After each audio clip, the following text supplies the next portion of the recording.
breaking news coming out of Arsenal, just announced on Twitter. The reports have been coming out by the likes of David Ornstein and various other journalists that this was going to be announced very quickly, and it has been. Arsenal have become the first club in the Premier League to take the 12.5% wage cut of all of their first team players, head coach and the core coaching staff. I will read the to go into more detail. I'm just going to read the club statement now on the Arsenal website. We're pleased to announce that we have reached a voluntary agreement with our first team players, head coach and core coaching staff to help support the club at this critical time. This move follows positive and constructive discussions. In these conversations, there has been a clear appreciation of the gravity of the current situation caused by COVID-19 pandemic and a strong desire for players and staff to show their backing for the Arsenal family. Reductions of the total annual earnings by 12.5% will come into effect this month, with the contractual paperwork being completed in the coming days. If we meet some specific targets in the season ahead, primarily linked to success on the pitch, the club will repay agreed amounts. We will be able to make those repayments, as hitting these targets, which the players can directly influence, will mean our financial position will be stronger. The agreement is based on the assumption we will finish the season 2019-20 and receive the full broadcasting revenue. The resulting savings will help cover some of the financial risks we have this season in relation to our match day and commercial income. We are proud and grateful to our players and staff for putting together to support our club, our people and our community in these unprecedented times, which are some of the most challenging we have faced in our history. Then finally at the bottom, obviously this statement that we've made to probably other Premier League clubs as well, this slogan perfectly puts a full stop at the end of this club statement. That's Victoria, Concordia, Crescit. That is what we've done, is basically the meaning of that togetherness, you'd be united and all that stuff, which is great. My thoughts on this, it's a good thing that they're taking the wage cut.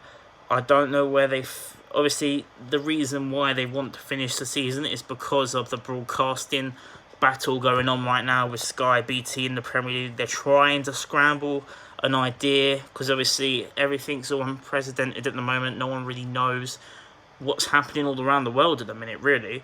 The whole sporting world has stopped. Everywhere has stopped, So it's an interesting... it's not interesting, obviously. It's just awful. But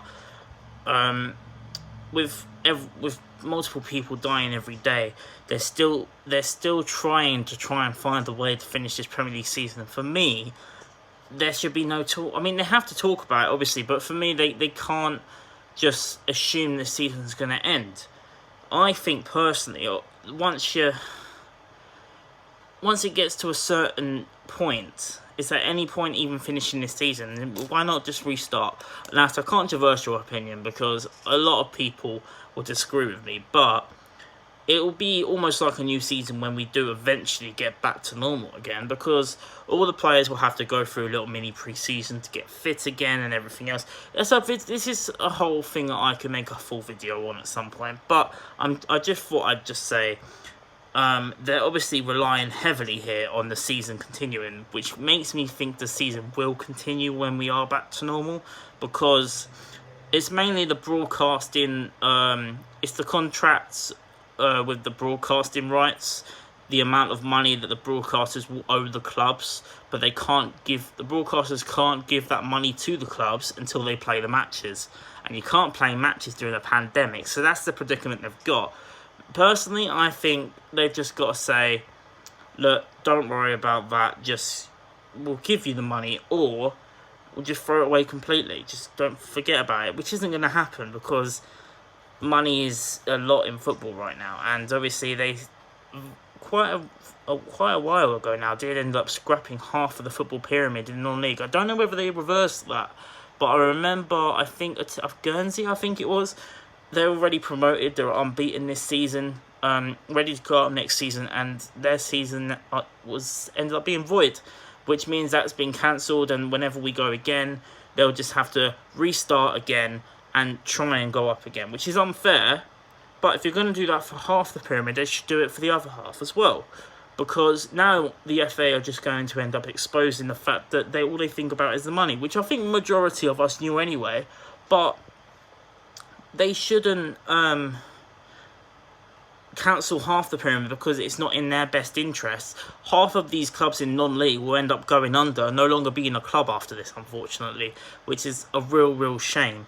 The positive side is I'd like to think when everything does go back to normal, all the pre-season friendlies, which 10-15 years ago, not even that, well, yeah, around 15-20 years ago, the friendlies were a good chance for non-league clubs to play the big boys and get the money, and that would be a way that big teams would end up helping the lower league teams more financially because of them bringing their team over to play them, the money that would generate and all that good stuff.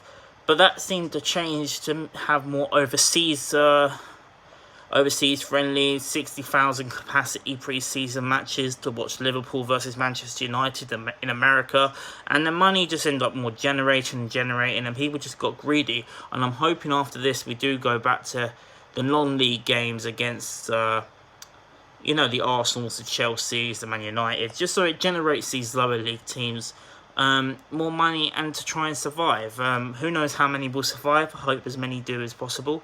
I've kind of gone a bit off track here, but the main video is Arsenal have agreed to 12.5%. Now, this is obviously a good thing, like I've already mentioned, and it was expected of a club the likes of Arsenal.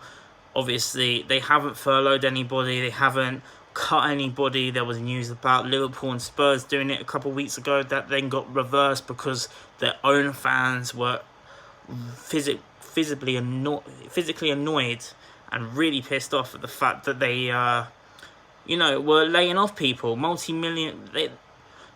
These clubs are really rich, and they can afford to keep these staff on, but they decided not to. Now I'm glad that's been reversed. So I'm going to wrap up this video here.